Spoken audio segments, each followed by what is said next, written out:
Welcome back after the break. So, just before we went for our break, we were studying 1 Timothy chapter 6, verses 1 to 5.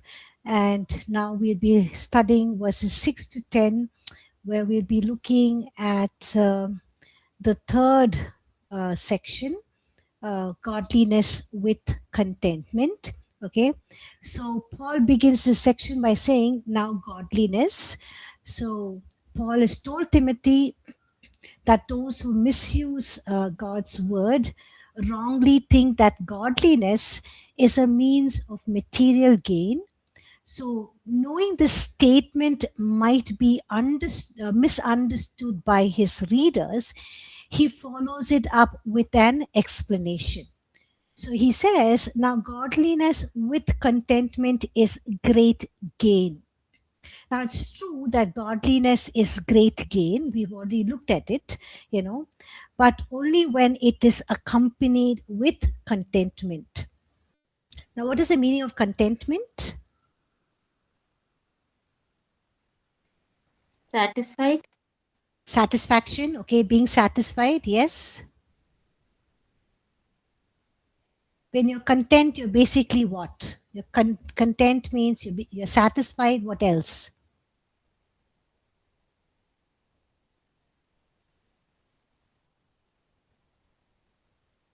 What's another word for contentment? It begins with T.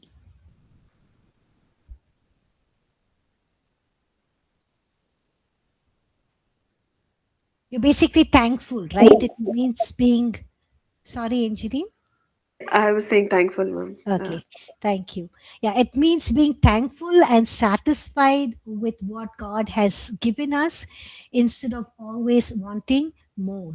Okay, so Paul himself understood contentment, from his own life when we read Philippians chapter 4, verses 11 to 13. So, can someone please read Philippians chapter 4, verses 11 to 13, please?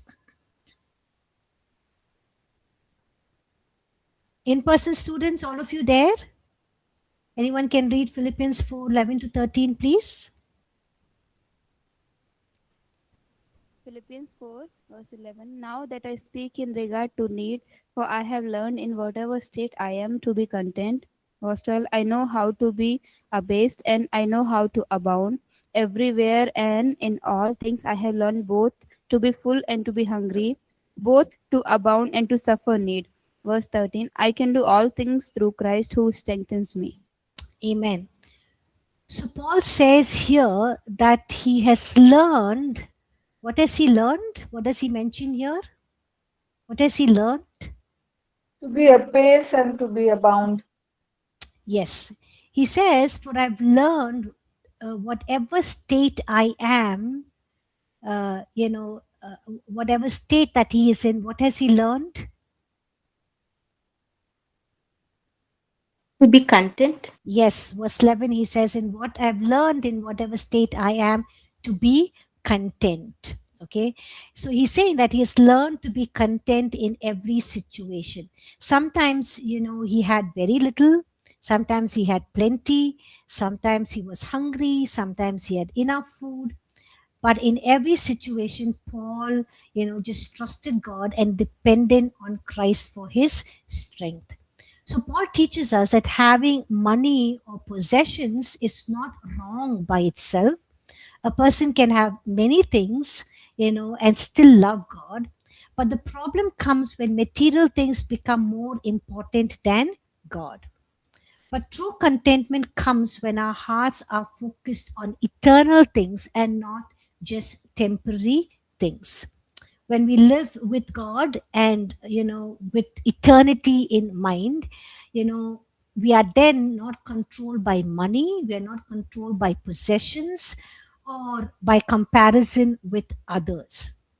So, godliness actually leads to real contentment when our thinking is changed. How can godliness lead to contentment? Godliness leads to contentment when our thinking is changed. As we read in Romans chapter 12, verse 2, where it teaches us that we need to be renewed in our mind. So, we need a renewed mind, a mind that puts on spiritual things first. And when the spiritual things are put first, then the material things will fall in the right place automatically. So contentment shows that we must trust God with our lives, right? It helps us live with peace and joy, even when we do not have everything that we want. So because of this, we should be thankful for what we have. We should stop comparing ourselves with others and with what they have, and we should trust God to provide what we truly need. Okay, so that is what he means when he says godliness with contentment is great gain. Okay, verse 7, he says, for we brought nothing into this world, and it's certain we can carry nothing out. And I'm sure we all understand this very easily, and we know this this truth.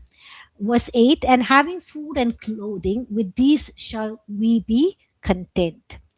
So having food and clothing, a heart of contentment will be content with the simple things, with the humble things. So a heart of contentment is a heart that is humble, a heart that is content with simple things.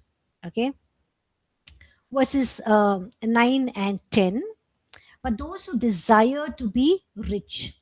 So significantly, the desire for riches is far more dangerous than riches themselves. And it's not only the poor who desire to be rich, but it's also the rich who want more riches, right? Or they want to add more to their wealth. So he says, those who desire to be rich fall into temptation and a snare. This means that this desire for riches tempts their hearts away from the eternal riches that are there in Christ Jesus, and it ensnares them, it brings them into a trap which very few people can escape. So always dreaming about riches, always dreaming about making more money, and always setting one's heart on them is actually a trap that can ensnare us. But however, if our desire to be rich, with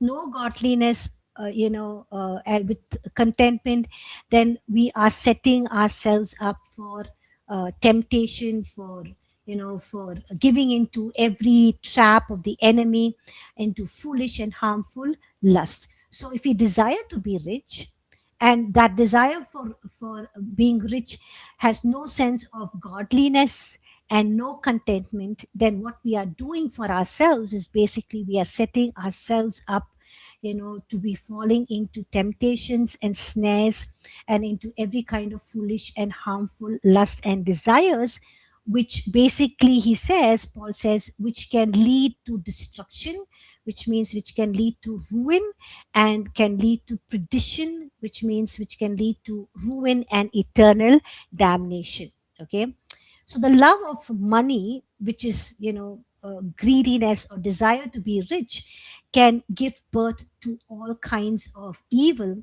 and cause some to stray from the truth.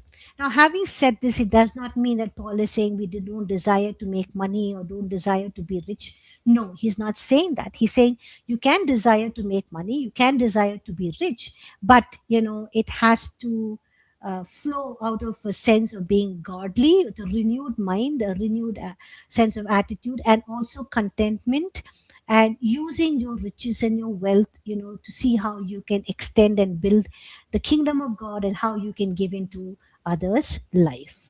Okay. Any questions so far? If not, we'll move on to the fourth section, the life of a man of God, in verses 11 to 16. Any questions?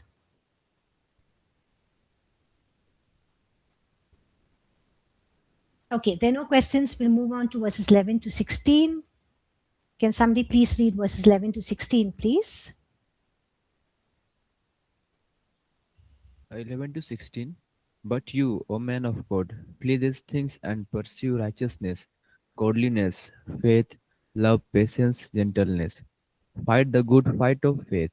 Lay hold in eternal life, to which you were also called and have confessed the good confession in the presence of many witnesses. I urge you in the sight of God who lives, who gives life to all things, and before Christ Jesus, who witnessed the good confession before Pontius Pilate, that you keep this commandment without spot, blameless, until our Lord Jesus Christ appearing, which he will manifest in his own time.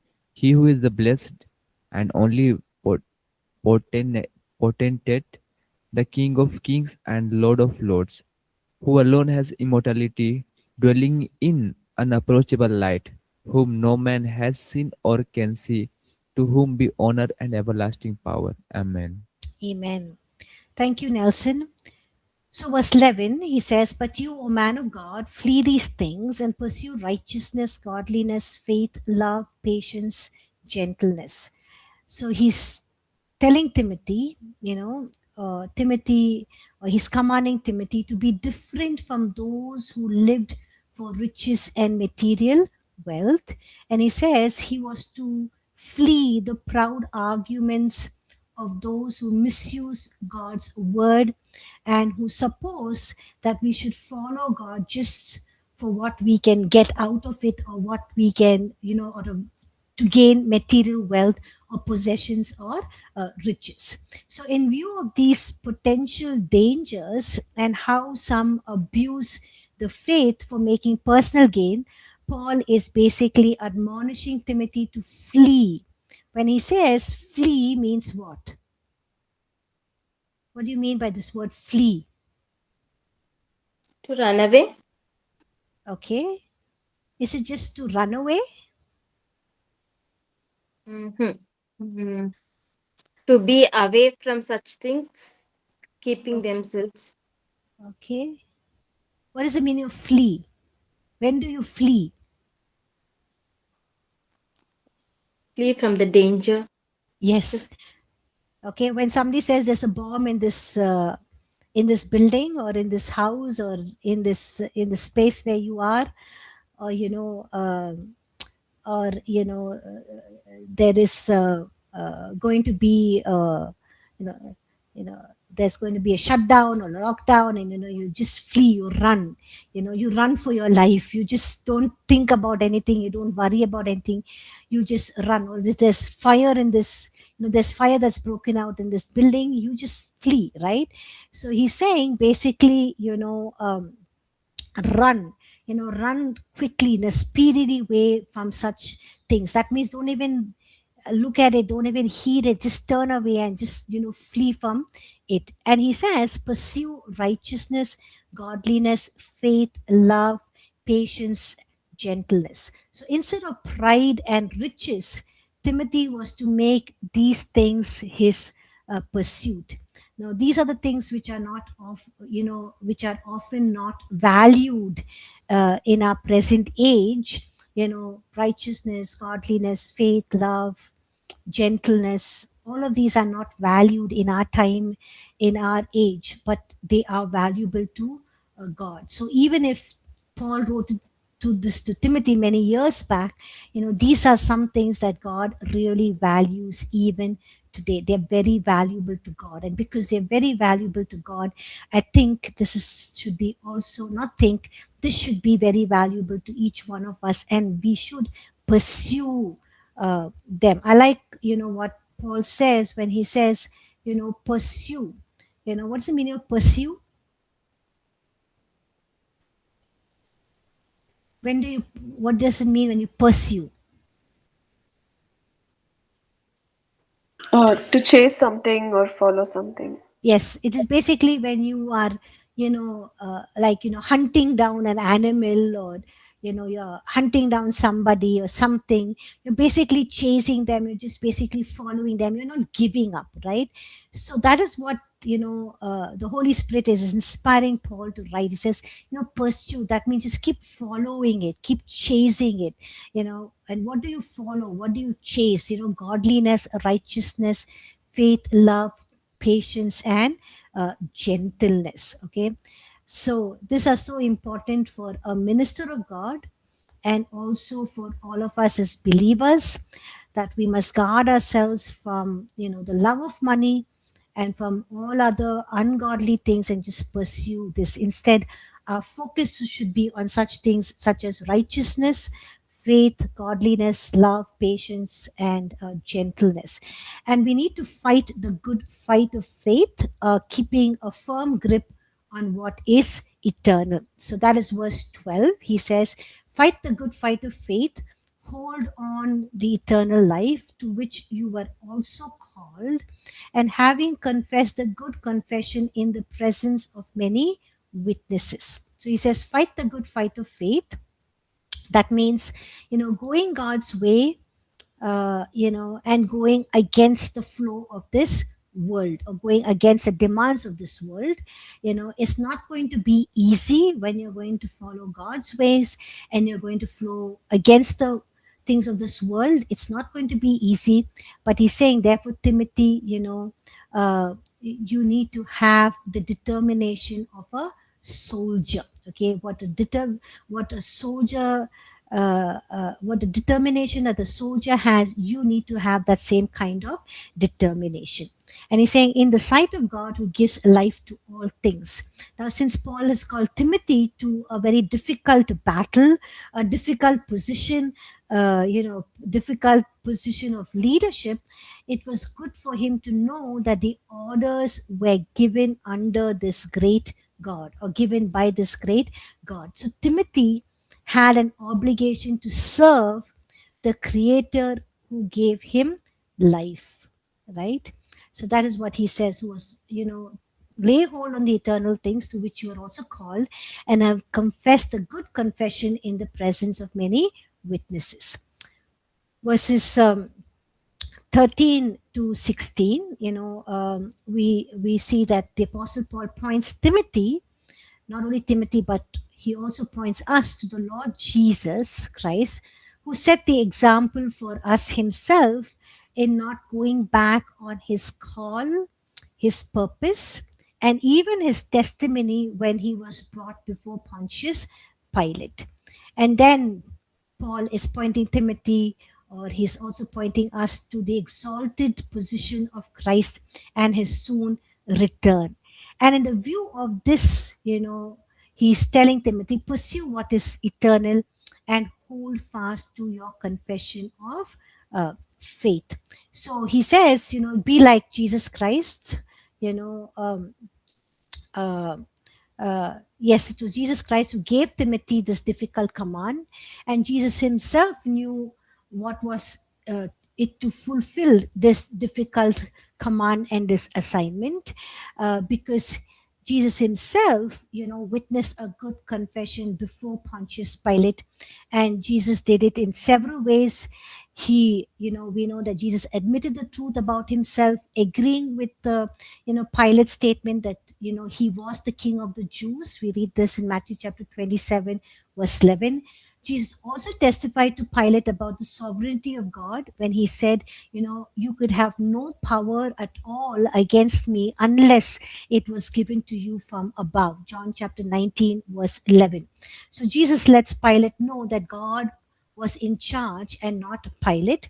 And also we read in Matthew chapter 27, verse 14, that Jesus was silent about specific accusations. Instead of, defending himself, he refused to defend himself, but he was leaving his life to the will of God, the Father. Okay, and we see that in each of these ways, Jesus made a good confession before Pontius Pilate. So when Timothy was told to live up to that good confession he made, he was simply told to do what Jesus did. Okay, so why does he use this these descriptions in this context is because Timothy was, under fire in his ministry, and Paul wanted to remind Timothy that God, in whose presence Timothy lived and is serving, is both the giver and the sustainer of life itself.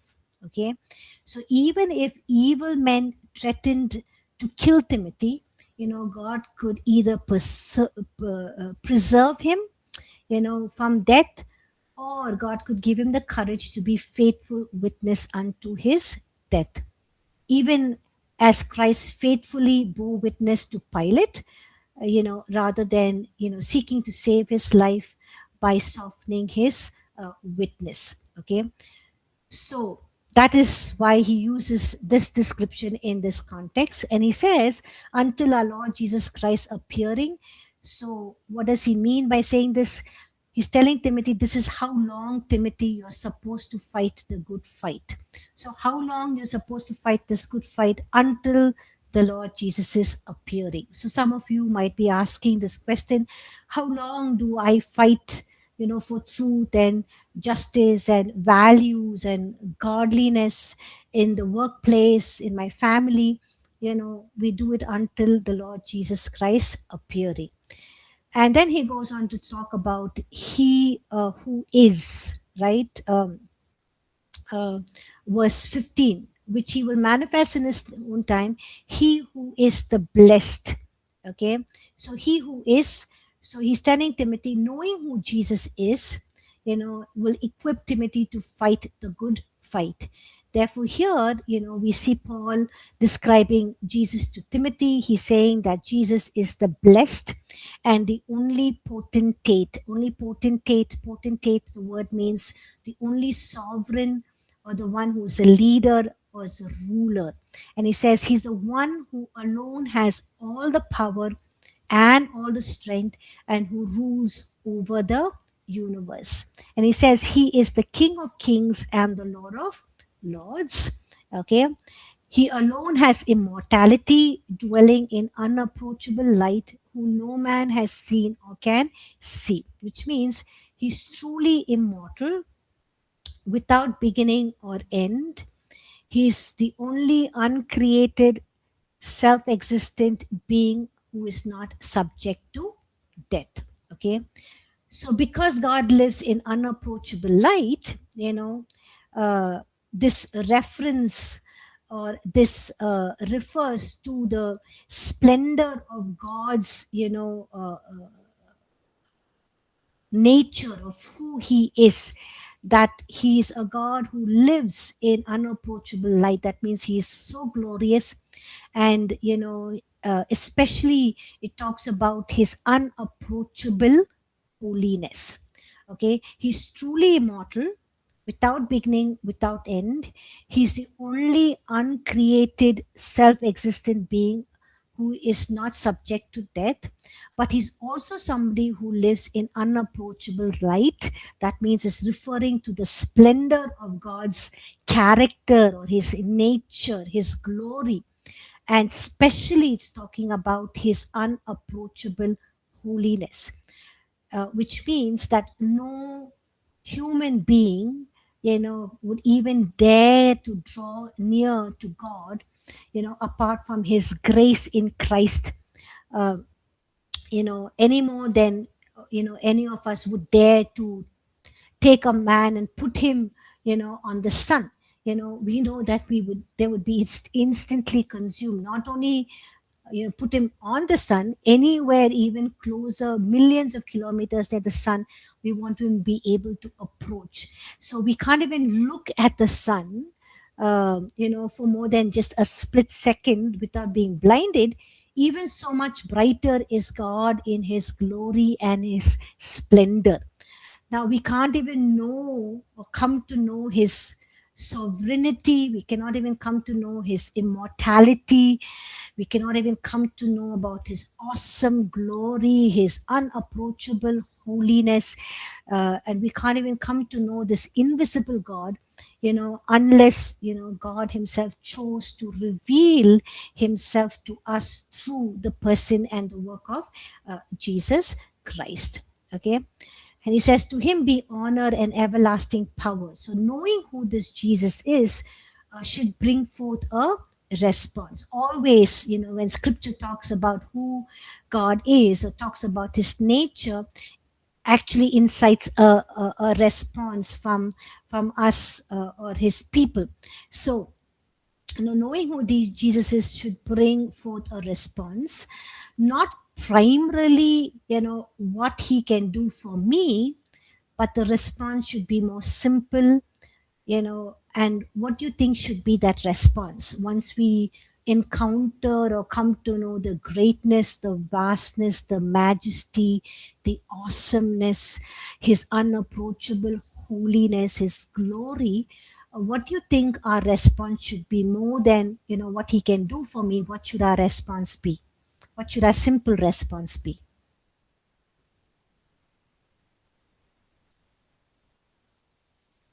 Come on, what should our simple response be?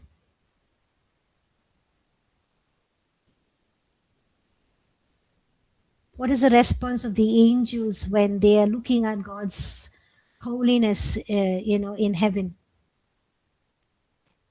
Praise and worship him. Yes, it's just basically worshiping him and praising him, just declaring who he is, declaring his honor, his everlasting power, his greatness. So our response should just be simple and just profound worship, declaring honor and everlasting power towards this great God. Amen. And he says, to whom be honor and everlasting power. So Paul praised the glory and honor of this God who is exalted, this God who is enthroned, who is Jesus Christ. Yes, he is unique man who alone has immortality, and he is also glorified man who lives in unapproachable light. Amen. No amens. Okay. Amen.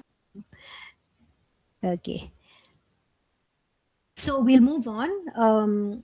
Verses 17 to 19. Can somebody read that, please? Verses 17 to 19.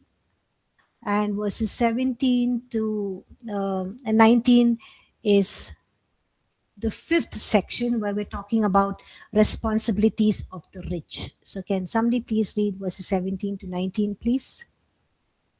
Verses 17 to 19. Command those who are rich in this present age not to be haughty, not to trust in uncertain riches, but in the living God who gives us richly all things to enjoy. Let them do good, that they be rich in good works, ready to give, willing to share, storing up for themselves a good foundation for the time to come, that they may lay hold on eternal life. Amen. Thank you, Vimal. So don't you think these verses are very strange here? Or very oddly placed here? Why do I say it's very odd? Very strange? Or not appropriate? I think the better word to use, not appropriate here. Why do you think I say that? Do you think it's something not appropriate? These verses 17 to 19? Come on, think. Put on your thinking caps.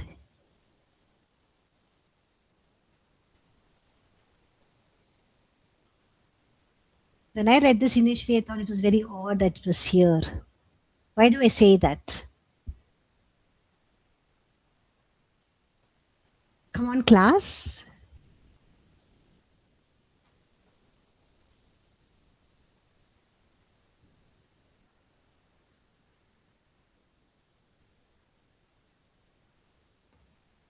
Come on, you can just look at the preceding verses and see.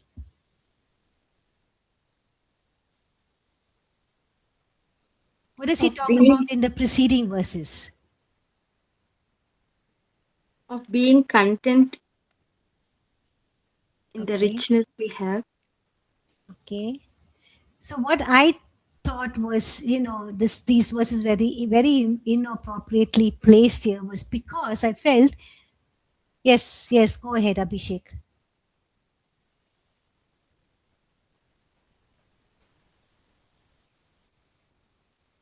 Paul is saying about the spiritual richness. I think it is not the worldly richness. Okay. What I felt was very inappropriate of these verses being placed here, verses 17 to 19, is because in verses 15 and 16, Paul is speaking about God, right? He's talking about the greatness of God. He's talking about, that he's a king of kings. He's blessed, the only potentate, the Lord of lords, who alone is immortal, who lives in unapproachable light, who no man has seen or ever can see, and to whom be honor and everlasting power. And he says, Amen. He could have stopped with it, but then he comes back to talking about riches, back again. So I felt that was something very odd, because he could have just ended it with, just talking about the greatness of God and just left Timothy with that. But then, he returns back to riches in verse 17. So why do you think that Paul spoke about the greatness of God in verses 15 and 16, and then he returns to riches in verse 17? Any thoughts?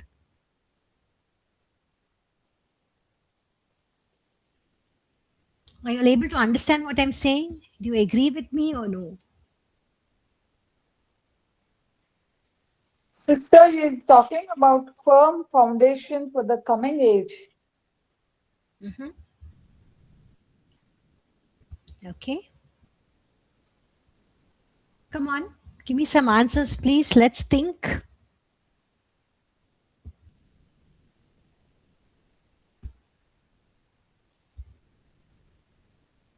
Why is Paul placing verses 15 and 16, where he talks about God, right in the middle of his teaching on money and contentment?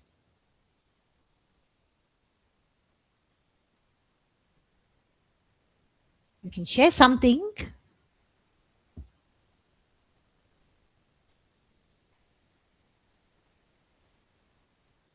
Encouraging the believers who are rich to help the church and leading on.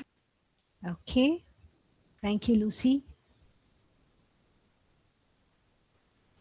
So he's basically placing these verses 15 and 16 in the middle of his teaching on money and contentment for a reason, because in these verses, Paul is lifting Timothy's eyes away from money, power, and possessions, which affects any one of us, and he points them to who God is.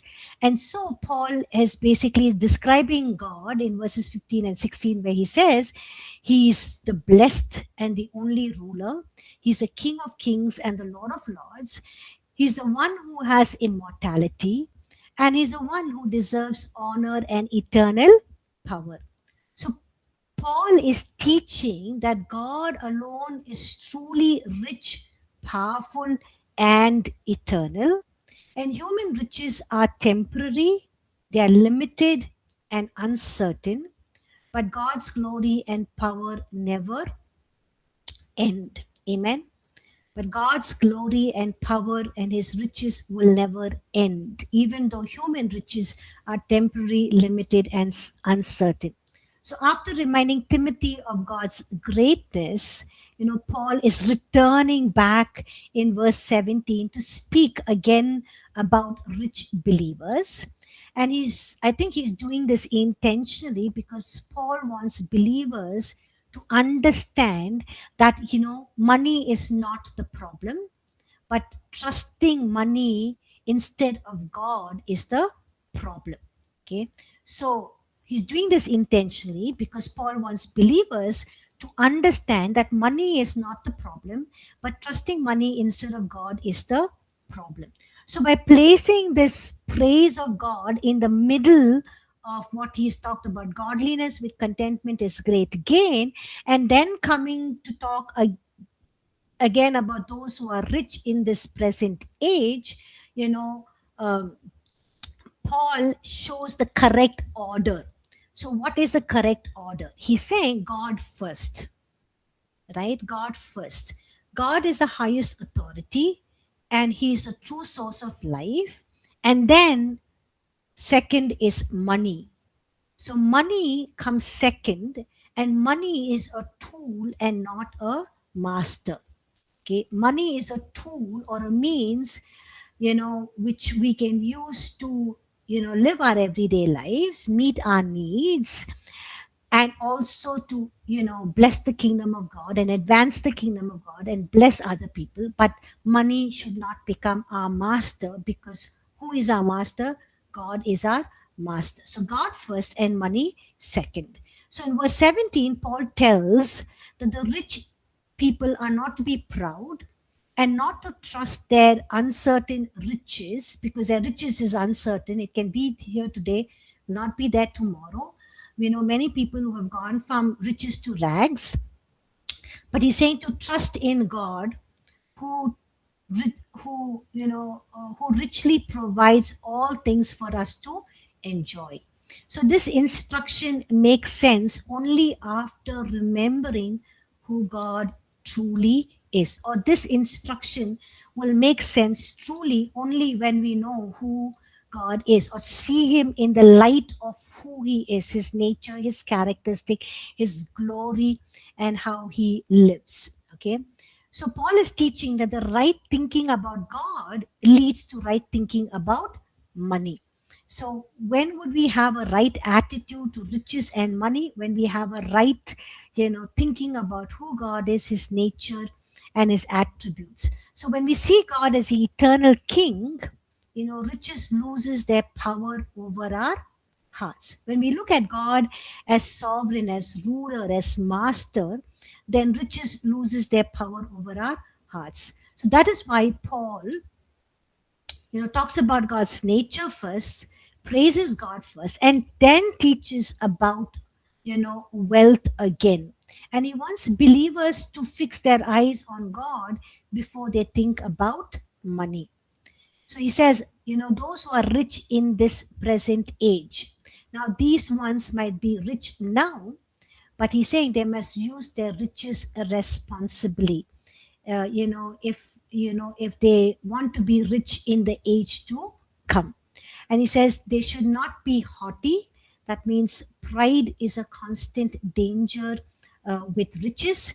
It is very easy to believe that we are, that we have more because we have more than any other man has. Okay, so that can become a pride, in ourselves, that we are rich is because I have something more than my neighbor or my brother or somebody else. And he says, do not be haughty. And he says, not trust in uncertain riches, but in the living God.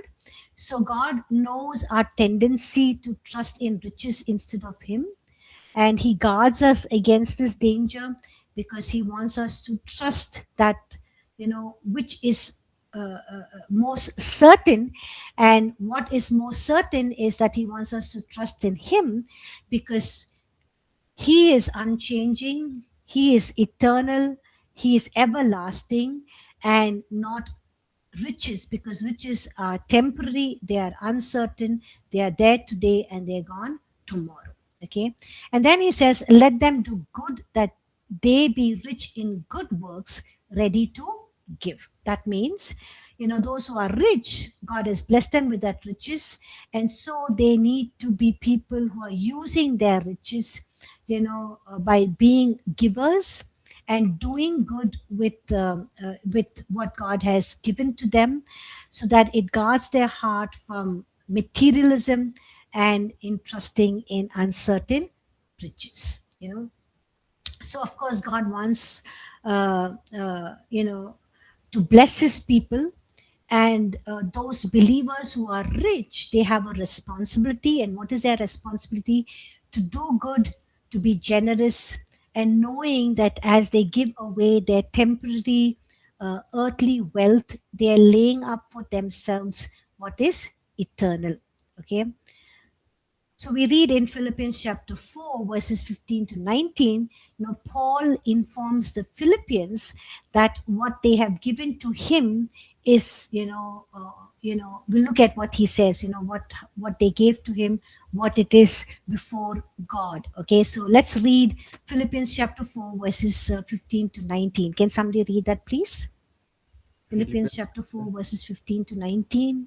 Philippians chapter 4, verse 15 to 19. And you Philippians yourselves know that in the beginning of the gospel, when I left Macedonia, no church entered into partnership with me in giving and receiving except you only.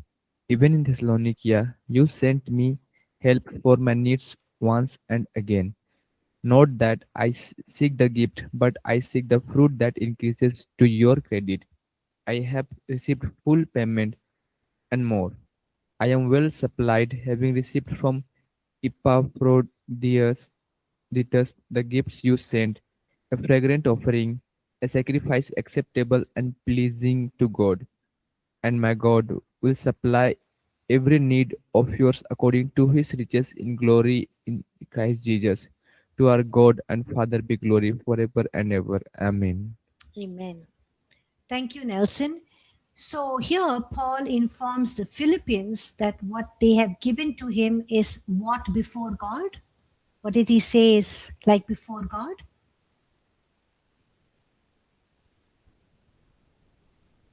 The answer is there in the verses that we read. The offering that they gave Paul, what does Paul say it's like before God?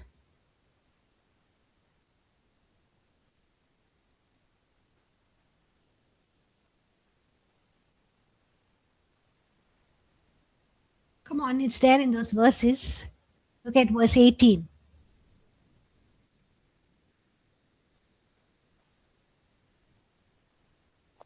Sweet smelling aroma.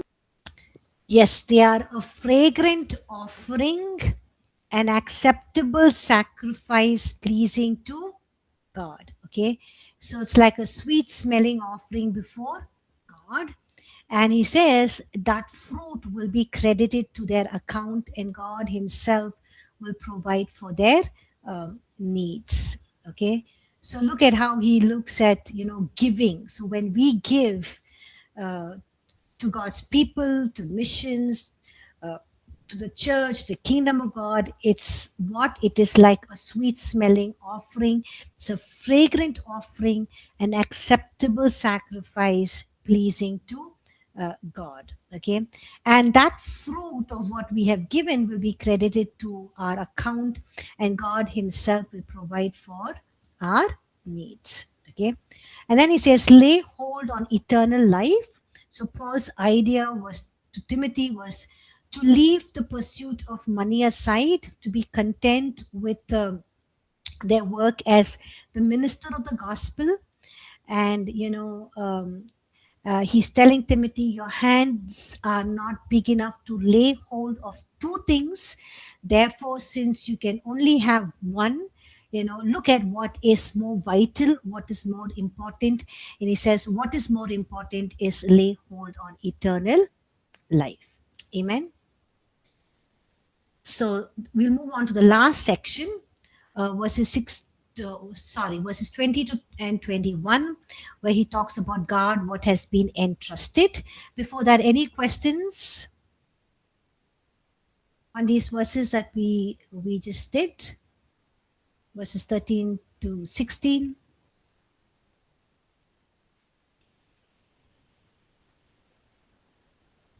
And then verse 17 to 19 as well. Any questions? No? Okay, we'll move on to the last section. God, what has been entrusted, verses 20 and 21. Can somebody read that, please? 20 and 21. O Timothy, guard what was committed to your trust, avoiding the profane and idle babblings and contradiction of what is falsely called knowledge. By professing it, some have strayed concerning the faith. Grace be with you. Amen. Amen. Thank you, Nelson. So he says, ends this whole letter by telling Timothy, God, what is committed to your trust. Okay. So what is he supposed to guard? Come on, this answer is easy. Should answer this. What was given to Timothy to guard? Or what is given to Timothy or committed to his trust? What is given to us to guard and what is given to us as a commitment of our trust? And responsibilities, ma'am. Okay. What is the most important thing that is given to us to guard? About the church and the word of God. Okay, it is basically the gospel. The gospel is a trust that is committed to us, and to the leaders, the believers, the saints, to pastors like Timothy, and when that trust is broken, he says some have strayed concerning the faith. Okay. So we must do all that we can do to keep this trust, to know this truth, and to preach the right truth and the right doctrine of the gospel of Jesus Christ. And Paul closes with this admonition to Timothy to guard, that means to keep, to preserve, to watch over what has been given to him, which is the truth of the gospel and the ministry that has been given to him. And he says, avoid getting into things that are falsely called knowledge. Okay. And Paul later writes to Timothy in 2 Timothy from Rome, where he would directly and specifically tell Timothy and instruct him in how to live as a man of God. Okay. So we would look at what he says in 2 Timothy, which is his last letter. We'll start that next week. So this is 1 Timothy for us. Any questions? Anything I'll have to say? The key takeaway for us is godliness with contentment is great gain. This is something, an important thing, that a key thing for us to live as believers. Any questions? 1 Timothy chapter 6.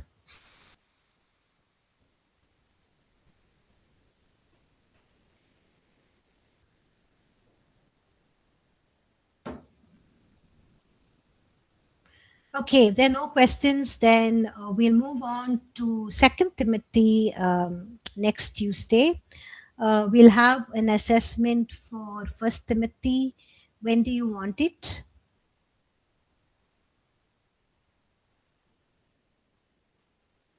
Is the weekend good or the weekday good? Please suggest. We just have 2 more minutes before we end class. Weekdays. Weekend for me. Weekends. Sorry, Weekends. weekdays, sister. Weekdays. Weekdays, sister. Okay.